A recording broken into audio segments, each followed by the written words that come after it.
Assalamualaikum warahmatullahi wabarakatuh. Kami dari kelompok 2. Di sini kami akan menjelaskan materi tentang strategi dan teknik remedial. Adapun nama-nama pemateri, yang pertama Nelsi Antonius Kala, yang kedua Aulia Wahyuningsi, dan ketiga Elizabeth Oktamelinda. Submateri ada strategi dan teknik remedial, pendekatan remedial, metode pengajaran remedial, dan faktor yang mempengaruhi remedial. Kita masuk di strategi dan teknik remedial. Dalam melakukan remedial, seorang guru harus membuat sebuah rencana agar bisa mencapai tujuan yang hendak dicapai. Teknik pengajaran remedial. Yang pertama, tutor. Memanfaatkan tutor sebaya untuk membantu menjelaskan.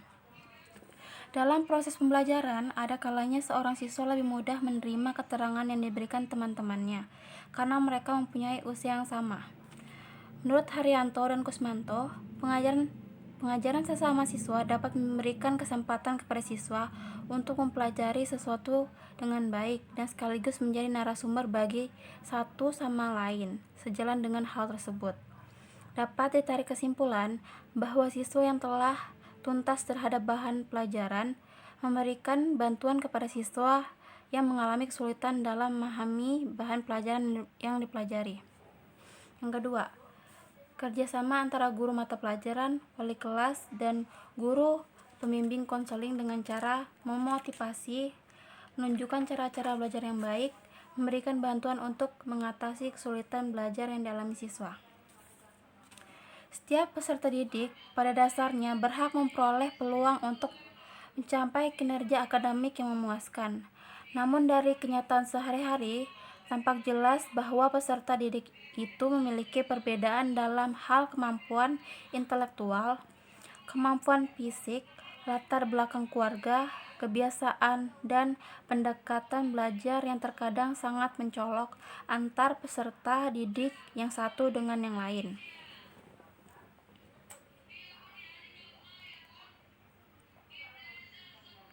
Peran yang dapat dimainkan oleh guru mata pelajaran dalam layanan bimbingan dan konseling di sekolah sebagai personal yang langsung berhubungan dengan siswa.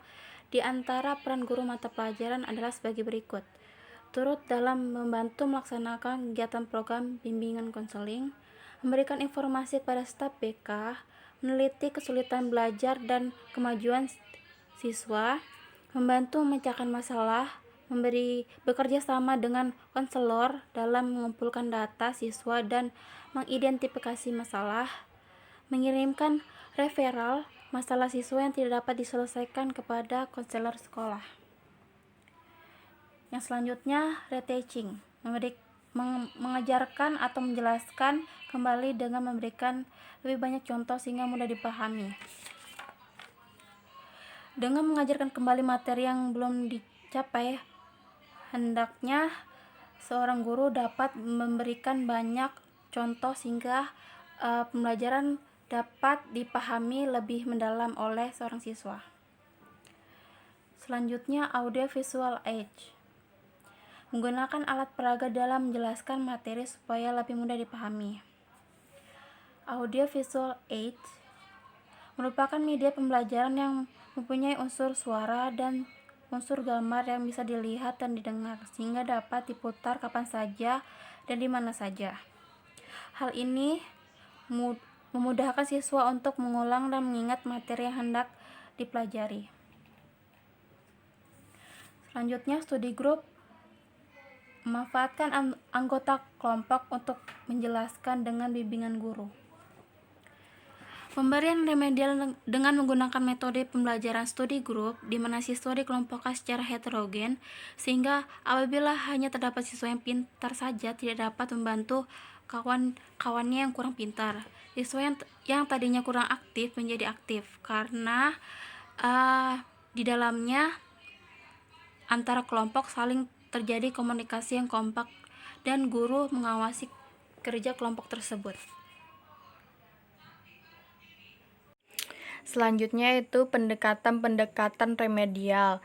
Pendekatan remedial dibagi menjadi 3 sifat. Yang pertama itu bersifat kuratif dengan melakukan pengulangan, pengayaan, dan percepatan. Jadi yang saya bahas dulu pengulangan ini itu biasanya dilakukan dengan tingkat atau sesuai dengan diagnostiknya, seperti pada setiap akhir pertemuan atau pada setiap akhir pembelajaran.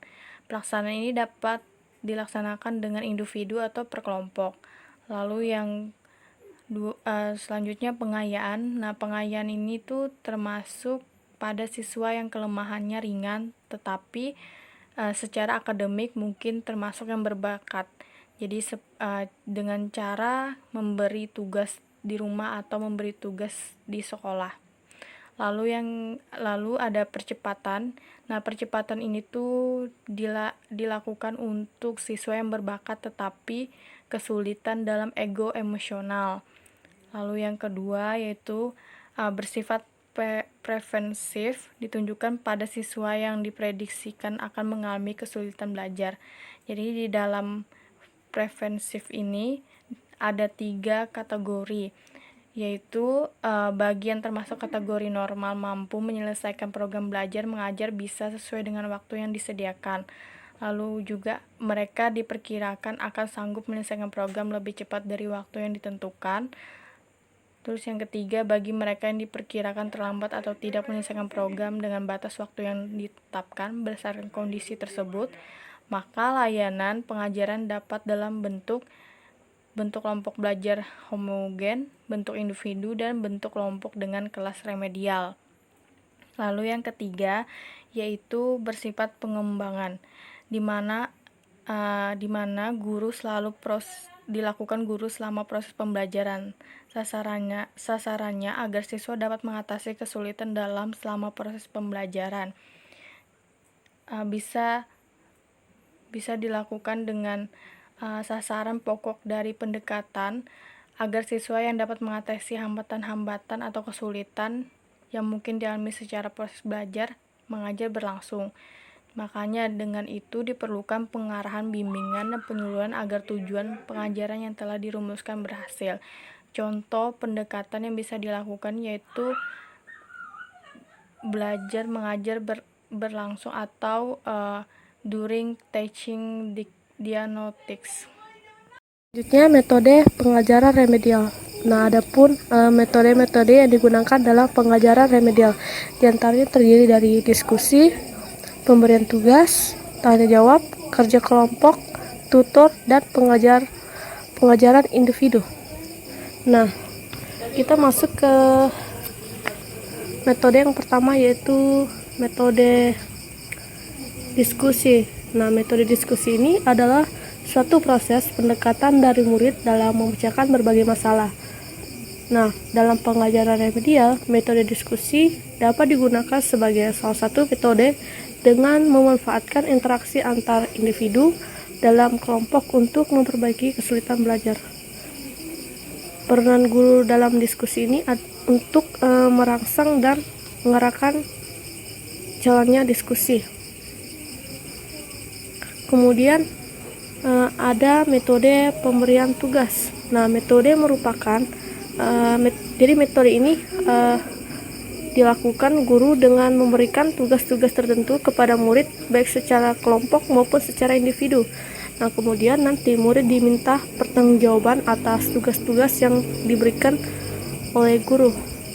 Nah, adapun penetapan jenis dan sifat tugas yang diberikan itu disesuaikan dengan jenis, sifat, dan latar belakang kesulitan belajar yang dihadapi oleh siswa.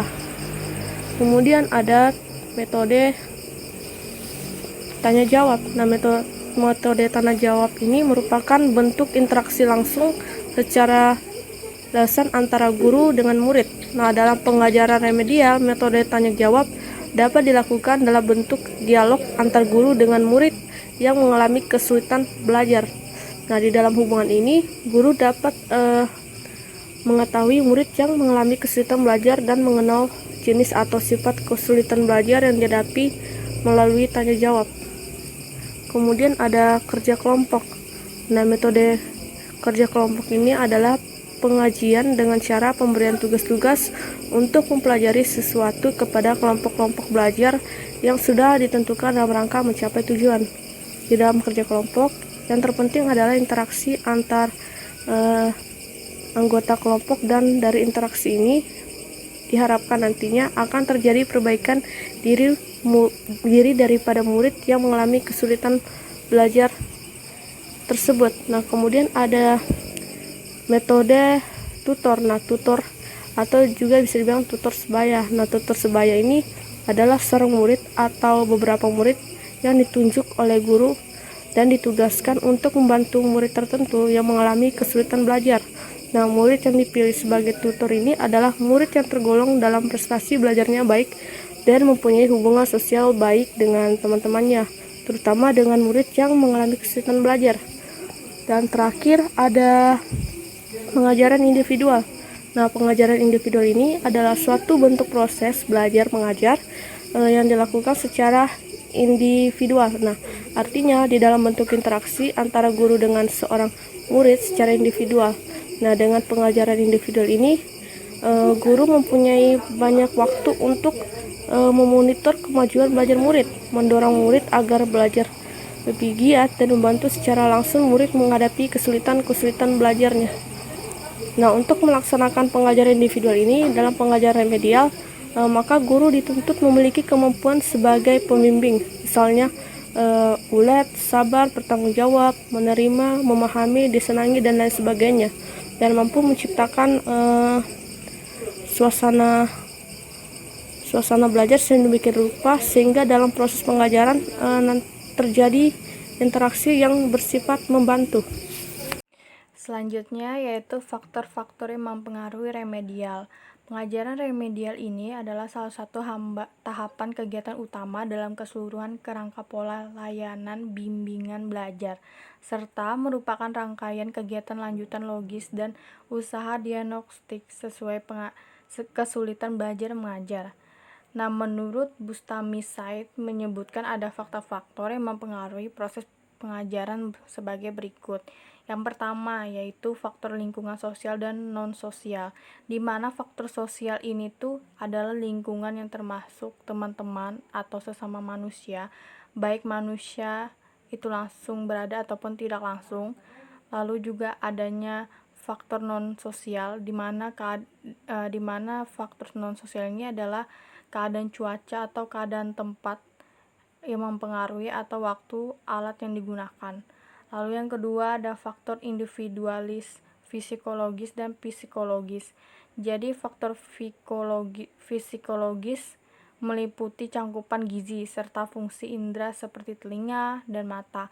Nah, sedangkan faktor individual psikologis, hal yang mendorong aktivitas belajar anak. Jadi di dalam faktor ini tuh berbeda sekali, karena faktor fisiologis tuh sudah dikatakan fisiko, berarti dia menyatakan dengan fungsi atau dengan fisiknya, sedangkan individual psikologi pasti akan mendorong aktivitas belajar atau mendorong keinginannya untuk belajar. Lalu yang ketiga ada metode dan bimbingan belajar, di mana metode penunjang dan bimbingan belajar ini sangat mempengaruhi hasil belajar.